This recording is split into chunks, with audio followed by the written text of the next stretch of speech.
Speaking at a press conference on Capitol Hill, they're calling for these case files, these documents to be released. And Thomas Massie, who was sponsoring a discharge position to get the House to vote on releasing those documents, says he doesn't believe you're implicated in these files, but many of your friends and donors may be, and he says that's why the Justice Department is redacting them and slow-walking the release. Is the Justice Department protecting any friends or donors, sir? So this is a Democrat hoax that never ends.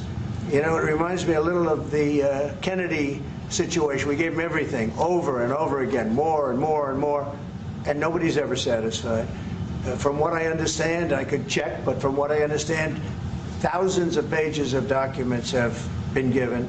But it's really a Democrat hoax because they're trying to get people to talk about something that's totally irrelevant to the success that we've had as a nation since I've been president.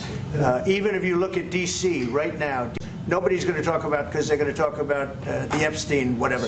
I understand that we were subpoenaed to give files, and I understand we've given thousands of pages of files.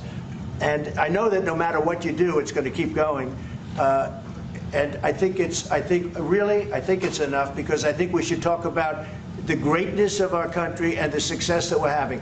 I think we're probably having, according to what I read, even from two people in this room, we're having the most successful 8 months of any president ever. And that's what I want to talk about. That's what we should be talking about, not the Epstein hoax. Trump says that the Epstein files are a hoax that never ends. So right off the bat, I got to ask, was it a hoax when Trump fanned the flames back when it was politically convenient on the campaign trail? Bill Clinton. Nice guy.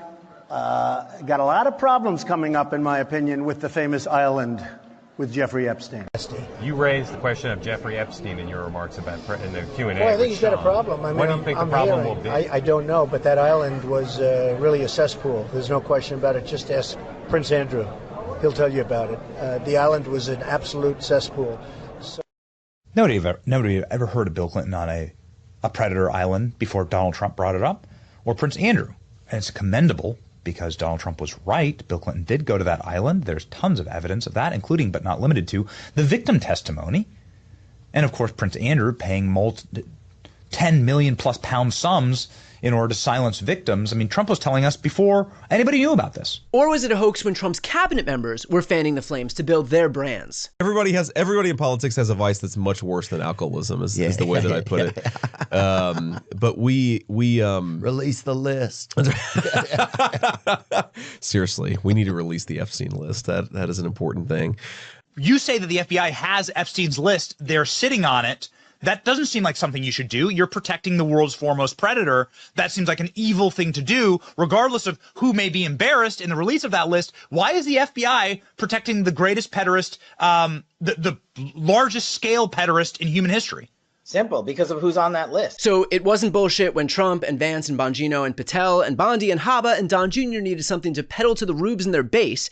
They were all over the Epstein scandal then, but now that they're in power, now that the Epstein list is, quote, on Pam Bondi's desk, suddenly their hands are tied? Or is it that the file doesn't exist? Or is it that it does exist, but it was a forgery by Obama and Biden and Clapper and Comey? Or is it that we shouldn't even think about the Epstein list because Hillary's emails is a bigger scandal? Or maybe we should just arrest Barack Obama and Beyonce and Oprah? Or maybe announce that we're building a nuclear reactor on the moon? And if you think I'm lying about any of those, I'm not, including Trump sending former reality TV star and current transportation secretary Sean Duffy to start the process of building a nuclear reactor on the moon. The guy can't manage to keep planes in the sky right here on Earth, but sure, couldn't think of a better person to dive headfirst into interplanetary energy. What could possibly go wrong? But distractions aside, what Trump is trying to do is clear. He is throwing literally every distraction he can think of at everyone because he is just that desperate not to discuss the objective fact that this is very much the reality of the situation. He is very much implicated in the Epstein files. And that's not conjecture. Pam Bondi literally informed him months ago that his name was in there. That is why he's not releasing these files. That is why he's trying to point us in every direction. That is why Trump sent Todd Blanche, his deputy attorney general and former criminal defense attorney in a personal capacity, to a prison in Florida to meet with Ghislaine Maxwell, the only person alive who could incriminate Trump. And her reward for that meeting was a move from a high security prison in Florida to a minimum security prison in Texas.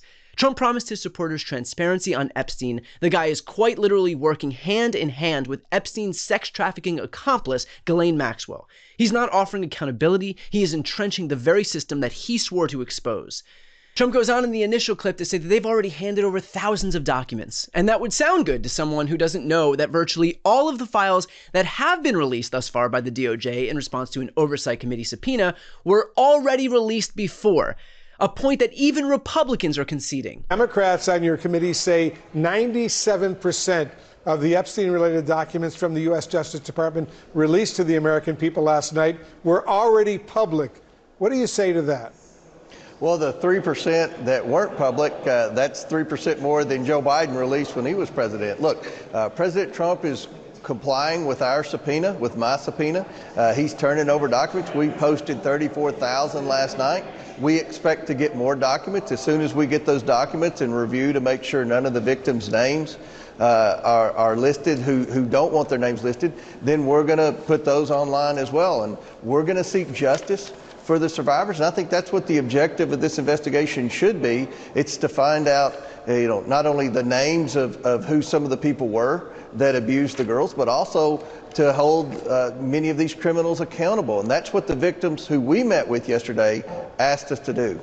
See? Guess we should just be happy with the crumbs. Trump promises accountability and instead buries us in paper that we've already seen, along with a few pages that tell us nothing of substance, and the Republicans do a victory lap.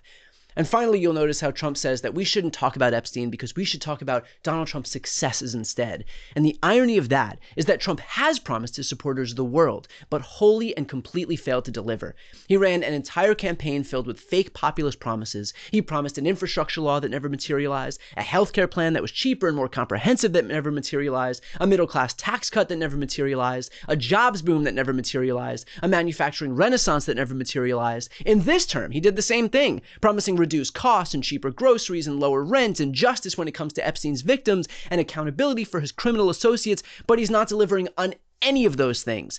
The only thing that he's actually done in both terms is give a tax cut to himself. I don't know how to make this any clearer. He does not give a shit about you. He never did. He just says things that people want to hear, but he never delivers. His entire presidency is a graveyard of broken promises. He didn't end the Russia-Ukraine war. He didn't lower prices on day one. He didn't bring down the cost of eggs. He didn't bring down inflation. He didn't release the Epstein files. He didn't usher in a manufacturing renaissance. And guess what? He won't, because those are just things he said to get your votes. And now that he got them, he doesn't need you anymore. Now it's about him. Now it's about his legacy. Now it's about his tax cut for himself. Now it's about his headlines. Trump's cover-up of the Epstein files isn't only a depraved act of the friend of a sex trafficker and pedophile. It is a slap in the face to every Trump voter who the guy conned for their votes, thinking that he would be different, when in fact, he is exactly the kind of person he promised to expose. Before you go, if you enjoyed this content and you want to see more and support independent media, please subscribe to this channel. The subscribe button will be right here on the screen. But second, the reality is that we are now in a political environment where this administration can lean on any of the social media platforms to suppress certain voices if they don't like critical coverage. That means my longevity here is in the hands of a few tech billionaires who are already making it clear that they are willing to cater to this administration. To that end, signing up for my newsletter is a way for me to reach you directly if that ever becomes necessary. I'll put the link right here on the screen as well, so please sign up. It's free, but there's also an option to do a paid subscription if you'd like to support me and my team. I really appreciate it. Thanks so much.